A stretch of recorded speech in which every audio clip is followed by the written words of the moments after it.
Welcome, in front of me is a CUBOT R15 and today I'll show you how to format the SD card.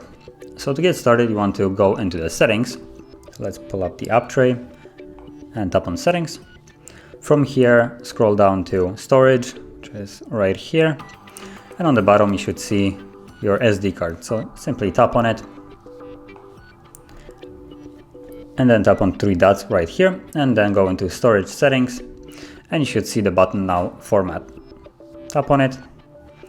It gives you a message that will remove everything on the card. So format SD card. Once you're ready, you get a progress of formatting.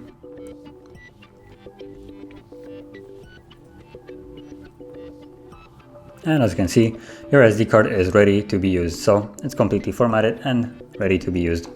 Click on done and you can go back. And yeah, that is basically how you would format an SD card. And if you found this very helpful, don't forget to hit like, subscribe, and thanks for watching.